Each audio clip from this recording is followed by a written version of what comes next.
അവനെ കുറിച്ച് ഓർമ്മയുണ്ടായല്ലോ. അള്ളാഹു ആ പൊന്നുമോനെ സാലിഹാക്കി കൊടുക്കുമാറാകട്ടെ. എന്റെ പ്രിയപ്പെട്ട സഹോദരങ്ങളെ, കുറച്ച് നിങ്ങൾ കണ്ടില്ലേ, വെള്ളവും ബക്കറ്റും റെഡിയാക്കി വെച്ച് പ്രസവിച്ച ഉടനെ അതിനകത്ത് എടുത്തിട്ട് അടച്ചു. പ്രസവത്തിന് മരണവേദന എന്ന് ആമിന പറയണേ. കുറച്ചു നാള് മുമ്പ് ഒരാൾ യൂട്യൂബ് നോക്കിയിട്ട് പ്രസവിച്ച ഉടനെ പൊക്കിൾ കൂടി മുറിച്ചത് യൂട്യൂബിൽ നോക്കിയിട്ടാ.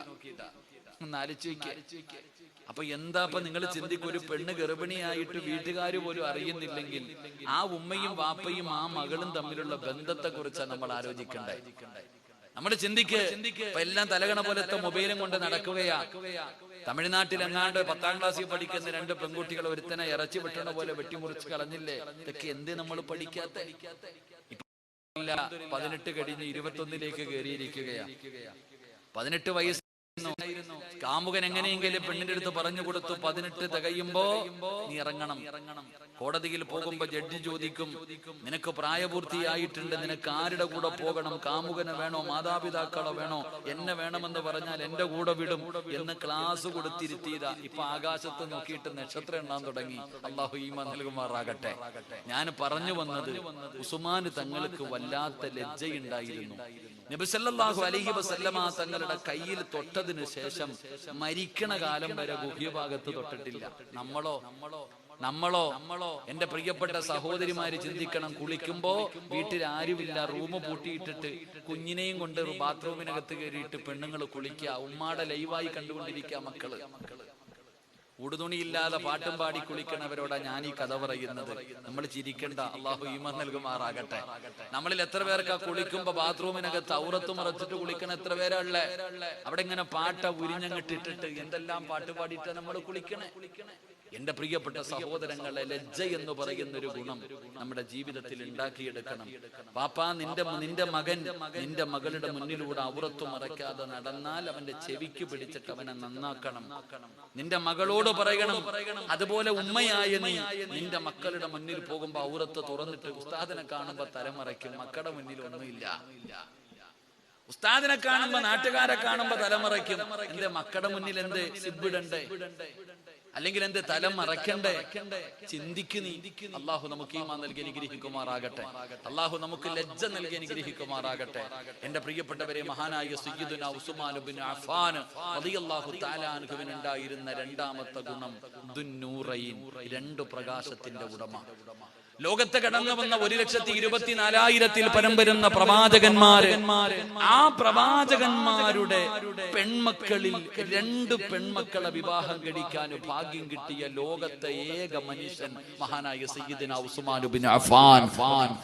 ലോകത്ത് കടന്നു വന്ന 1,24,000-ൽ പരം വരുന്ന പ്രവാചകന്മാർ, ആ പ്രവാചകന്മാർക്ക് പെൺമക്കൾ ഉണ്ടായിരുന്നു. ഒരു പ്രവാചകന്റെ 2 പെൺമക്കൾ ആരെങ്കിലും വിവാഹം കഴിച്ചിട്ടുണ്ടെങ്കിൽ അത് ഉസ്മാൻ തങ്ങൾ മാത്രമേ കഴിച്ചിട്ടുള്ളൂ. അത് ഉസ്മാൻ തങ്ങളുടെ ഒരു അംഗീകാരമാ, ഒരു വലിയൊരു ഭാഗ്യമാ. എന്റെ പ്രിയപ്പെട്ട സഹോദരങ്ങളെ, നമ്മൾ ചരിത്രങ്ങൾ വായിച്ചു നോക്ക്. നബി സല്ലല്ലാഹു അലൈഹി വസല്ലമ തങ്ങളുടെ മകളെ ആദ്യം വിവാഹം കഴിച്ചിരുന്നത് ഉത്തൈബയോ, അബൂജഹലിന്റെ മകനായ ഉത്തൈബയായിരുന്നു.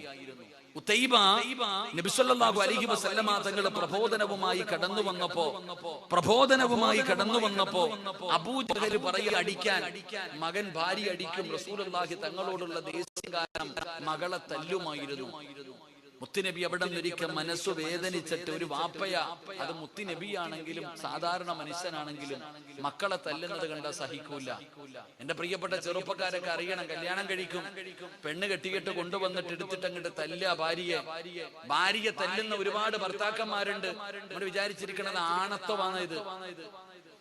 നമ്മൾ വിചാരിച്ചിരിക്കുന്നത് അത് ആണത്തമാണെന്ന്. ഒരിക്കലും ആണത്തമല്ലടാ. ഭാര്യയെ തല്ലുന്നതിൽ എന്ത് അന്തസ്സാവുള്ളേ, ഒരിക്കലും ഭാര്യയെ തല്ലാൻ പാടില്ല. അള്ളാഹു നമുക്ക് ഈമാൻ നൽകുമാറാകട്ടെ. ഉറക്കപ്പറ, അള്ളാഹു ഈമാൻ നൽകുമാറാകട്ടെ. ഞാനൊക്കെ കല്യാണത്തിന് നിക്കാഹിലിരിക്കുമ്പോ ഞാൻ എന്റെ ചെറുപ്പക്കാരോട് എപ്പോഴും ഞാൻ പറയും, മക്കളെ, കല്യാണം കഴിക്കുന്ന ചെറുപ്പക്കാരോട് പറയുന്നു, കല്യാണത്തിന്റെ തലേ ദിവസം ഏതെങ്കിലും ഉസ്താദന്മാരടുക്കൽ പോയിട്ട് ഈ വിവാഹത്തിന് പറയുന്ന സീകയൊന്ന് പഠിക്കണം. ഏറ്റവും കുറഞ്ഞ അത്രയെങ്കിലും നീ ചെയ്യണം. കല്യാണത്തിന്റെ വേളയിൽ ഉസ്താദ് പറഞ്ഞു കൊടുക്കും, മുസബ്ബിജുക അലാമ അമറല്ലാഹു തആല ബിഹി മിൻ ഇംസാകിൻ ബിമഅറൂഫിൻ ഔ തസ്രീഹിൻ ബിഇഹ്സാൻ സവ്വജതുക വ അൻകഹത്. സത്യം പറഞ്ഞ ഇതൊക്കെ പറഞ്ഞു കൊടുക്കുമ്പോ ഈ പാവപ്പെട്ടവൻ ഇരുന്ന് കഷ്ടപ്പെടുന്നത് കാണുമ്പോൾ വലിയ സങ്കടമാണ്. ഓന് പറയാൻ തന്നെ അറിയില്ല.